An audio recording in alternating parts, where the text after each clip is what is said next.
Қайырлы таң. Таңымызды бірден салмақты әңгімеден бастайық.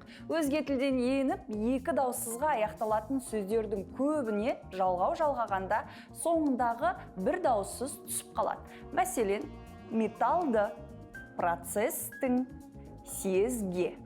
Бірақ бұл ереже жалпы есімдерге қатысты ғана қолданылады. Адам, жер, су аттарының соңындағы әріптер өз орнында қалады. Ештеңеге тиіспейсіз. Мәселен, Филипптің Донбасқа.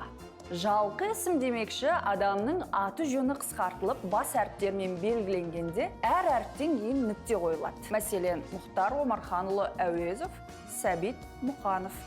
Және нүкте мен әріптердің арасына жол тастамай жазамыз. Интернеттің тілімен айтқанда пробел қалдырмаймыз.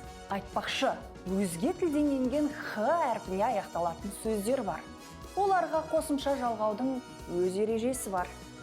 Мысалы, тарих, цех сөздері біздегі буын үндестігіне бағынса, оларға жіңішке дыбысты қосымшалар жалғайтын едік. Бірақ оларға үнемі, әрдайым жуан дыбысты қосымшалар жалғанады. Өйткені Х әрпі сондай қатал әрі бұзық. Оның өз заңы бар. Көбіңізді шатастыратын Г деген әріп бар ғой.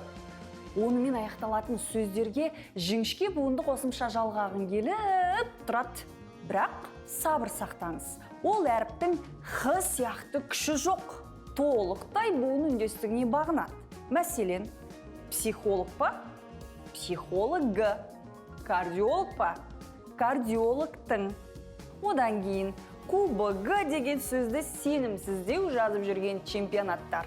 Қорықпаңыздар. Мен айтты деңіздерде билбордтарыңызды іле беріңіздер. Сіздер дұрыс жазып жүрсіздер. Сауатты жазып, сөйлеп үйренейік. Біз оған лайықпыз.